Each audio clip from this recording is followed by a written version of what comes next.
మోడీ గారు ఆయన ఇచ్చిన మాట ప్రకారం అయోధ్యలో భవ్యమైనటువంటి దివ్యమైనటువంటి రామ మందిర నిర్మాణం జరిగింది.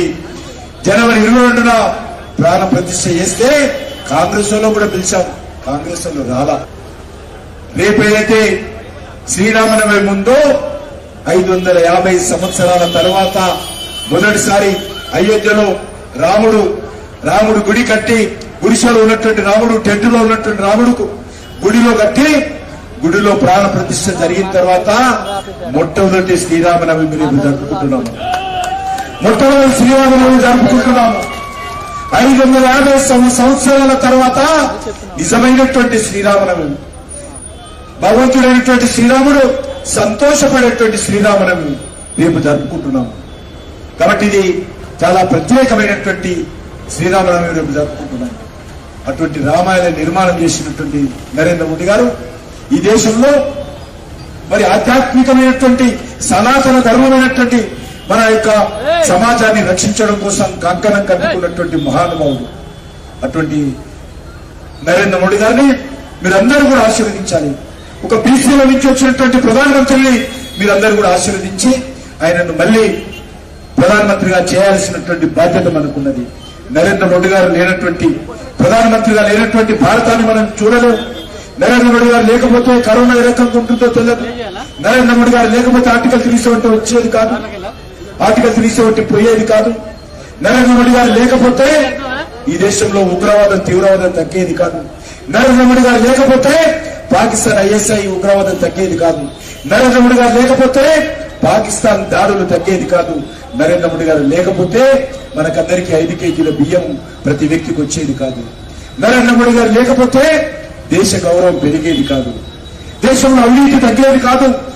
అదే కాంగ్రెస్ పార్టీ మరి ఏ రకంగా వందల వేల లక్షల కోట్లు దోపిడీ చేసిందో మనకు తెలుసు. ఒక కుటుంబ పరిపాలన BRS పార్టీ కానీ కాంగ్రెస్ పార్టీ కానీ మన భారతీయుల మీద కుటుంబ పాలన తెచ్చి మనం కుటుంబాలను బానిసలనుకుని పరిపాలన చేస్తున్నటువంటి నేపథ్యంలో నరేంద్ర మోడీ గారిని మీరందరూ కూడా మరి వచ్చే నెల 13వ తేదీన జరగనున్నటువంటి ఎన్నికల్లో నరేంద్ర మోడీ గారిని ఆశీర్వదించండి. వారితో పాటు నన్ను కూడా ఆశీర్వదించి కమలం పువ్వు గుర్తు మీద ఓటు వేసి గెలిపించాల్సిందిగా మీ అందరినీ ప్రార్థిస్తూ, మళ్ళీ ఆటంకవాదం రాకూడదు, తీవ్రవాదం రాకూడదు అనేటువంటి ఆలోచనతో ఈ దేశంలో ఉన్నటువంటి ప్రజలే కాదు, మన నాంపల్లి ప్రజలు కూడా, అన్ని వర్గాల ప్రజలు కూడా కోరుకుంటున్నారు. మనకందరికీ తెలుసు, గతంలో నరేంద్ర మోడీ గారు లేకముందు ఏ రకంగా ఈ దేశంలో మత కళాలు జరిగేది, ఏ రకంగా కర్ఫ్యూలు ఉండేదో తెలుసు, ఏ రకంగా బాంబు పేర్లను జరిగేదో తెలుసు, ఏ రకంగా ప్రజలు అమాయకులైనటువంటి ప్రజలు చనిపోయేదో తెలుసు. కానీ నరేంద్ర మోడీ గారు వచ్చిన తర్వాత 2014 నుంచి ఈ దేశంలో బాంబు పేర్లు లేవు, ఈ దేశంలో మత కళాలు లేవు, ఈ దేశంలో కర్ఫ్యూలు లేవు, ఈ దేశంలో RDX లేవు. ఈ దేశంలో పాకిస్తాన్ ISI ఉగ్రవాదం పూర్తిగా నరేంద్ర మోడీ గారు అణిచివేశారు. దేశంలో అన్ని పట్టణాల్లో ఎక్కడ చూసినా కూడా పాకిస్తాన్ ఉగ్రవాదం విలేతాండవం చేసి, మన తెలంగాణలో అన్ని జిల్లాలలో కూడా, లేకపోతే దేశంలో అన్ని జిల్లాలలో కూడా పాకిస్తాన్ ఏజెంట్లు ఇక్కడ ఉన్నటువంటి యువకులను మత విద్వేషం రెచ్చగొట్టి, మత మార్గంతో వాళ్ళ ధమాకులు కాలు చేపించి, మన రోజు ఏ రకంగా అనేక మంది రిక్రూట్మెంట్ చేసుకుని పాకిస్తాన్ బార్డర్కు తీసుకెళ్లి వాళ్ళకు శిక్షణ ఇచ్చి తుపాకులు ఏ రకంగా పేల్చాలి, బాంబులు ఏ రకంగా తయారు చేయాలి, ఏ రకంగా దేశంలో దేశ సమగ్రత సమైక్యత దెబ్బతీయాలో మరి పాకిస్తాన్ చేసింది. ఈరోజు నరేంద్ర మోడీ గారు వచ్చిన తర్వాత పాకిస్తాన్ తోక ఆడిస్తున్నారు, అంతకుముందు తోక ఆడించేది. ఈరోజు నరేంద్ర మోడీ గారు పాకిస్తాన్ యొక్క నడ్డి విడిచాడు. పాకిస్తాన్ సంబంధించినటువంటి ISI ఏజెంట్లను ఉక్కు పాదంతో అణిచివేస్తాడు. భారత ప్రభుత్వము ఉగ్రవాద విషయంలో కానీ, పాకిస్తాన్ ISI విషయంలో కానీ జీరో టాలరెన్స్ పాలసీతో ఈ దేశాన్ని ముందుకు తీసుకెళ్తా ఉంది. ఈరోజు పాకిస్తాన్ ప్రపంచంలో ఏకమైంది. ఏదైతే భారతదేశానికి వ్యతిరేకంగా అనేక ఉగ్రవాద సంస్థలు తయారు చేసి, లష్కర్-e-తోయిబా లాంటి అనేక సంస్థలు తయారు చేసి భారతదేశం మీద ఉదురుతుండే, డబ్బులు ఇచ్చి వదులుతుండే, ఆయుధాలు ఇచ్చి పంపిస్తుండే, ఆర్డిఎఫ్ నుంచి పంపిస్తుండే, రాకెట్ లాంచర్స్ ఇచ్చి పంపిస్తుండే, AK-47 ఇచ్చి పంపిస్తుండే. ఈరోజు ఏమైపోయింది పాకిస్తాన్ పని? ప్రపంచ దేశాల ముందు పాకిస్తాన్ ను ఏకాకి చేయడం జరిగింది. ఉగ్రవాద దేశంగా ప్రపంచ దేశాలన్నీ పాకిస్తాన్ కు సాయం అందించే విషయంలో నరేంద్ర మోడీ గారి చొరవతో ఎవరు కూడా ఏ రకమైనటువంటి సాయం అందిస్తలేదు.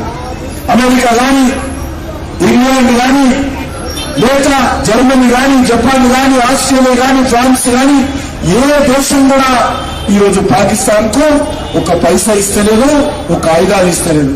దాని కారణంగా ఈరోజు పాకిస్తాన్ చిప్పబట్టుకొని ప్రపంచంలో బిచ్చబట్టుకున్నటువంటి పరిస్థితి ఏర్పడింది. అది నరేంద్ర మోడీ గారి నాయకత్వంలో జరిగినటువంటి పరిస్థితి. మీరు నిన్న కూడా చూస్తుంటారు. అనేక ఉగ్రవాద సంస్థలు అనేక పట్టణాలలో పాకిస్తాన్ లో ఏర్పడి ఈరోజు వాళ్ళ లక్ష్యం ఏంటో తెలుసా? భారతదేశంకి వచ్చి ఇక్కడ మతకరాలు ప్రేరేపించాలి, భారతదేశంలోకి వచ్చి ఉగ్రవాద కార్యక్రమాలు చేయాలి. గత కొన్ని రోజుల్లో చూస్తున్నారు, ఎవరైతే పాకిస్తాన్ లో ఉండి ఉగ్రవాద కార్యక్రమాలు భారతదేశంలో చేయాలని చూశారో ఆ రకమైనటువంటి ఉగ్రవాద సంస్థలు ఒకటొకటి ఆ సంస్థల నేతలందరూ కూడా చనిపోతున్నారు. ప్రపంచం ఇంత అర్థం కావడం లేదు, ఎవరు చంపుతున్నారో తెలియదు. ఎందుకంటే 75 సంవత్సరాలుగా నా దేశస్తులను చంపినటువంటి పాకిస్తాన్, 75 సంవత్సరాలుగా మనకు నరకం చూపించినటువంటి పాకిస్తాన్ ఈరోజు పాపం పండింది. కాబట్టి పాకిస్తాన్ ఈరోజు చిప్పబట్టుకొని ప్రపంచంలో తిండి కోసం పిచ్చబెట్టుకున్నటువంటి పరిస్థితి తీసుకొచ్చాడు నరేంద్ర మోడీ గారు. అంతేకాదు ఈరోజు నరేంద్ర మోడీ గారు వచ్చిన తర్వాత అవినీతి తగ్గింది. ఏదైతే ప్రజలను దోపిడీ చేసి ప్రజల సంపదను దోపిడీ చేసేటువంటి కాంగ్రెస్ పార్టీ ఉండిందో నరేంద్ర మోడీ గారు చెప్పారు, ఎవరైనా సరే ప్రజలకు సంబంధించి నా దేశ ప్రజలు తమ రక్తాన్ని చెమటగా మార్చి తమ కష్టార్జితంతో సంపాదించి పన్నులు కడితే ఆ డబ్బు దోచుకున్నటువంటి ఎంత పెద్ద వ్యక్తి అయినా సరే వదిలే ప్రసక్తి లేదు. ఈరోజు ప్రజల దమ్మును దోచుకుంటున్నటువంటి రాజకీయ నాయకులు ఈరోజు ఏ రకంగా ఉన్నదో పరిస్థితి తెలుసు. మన రాష్ట్రంలో గత 10 సంవత్సరాలుగా పరిపాలన చేసినటువంటి బీఆర్ఎస్ పార్టీ, కేసీఆర్ కుటుంబం తెలంగాణనంతా దోచుకున్నారు. వాళ్ళు బీఆర్ఎస్ పార్టీ దోచుకున్నది.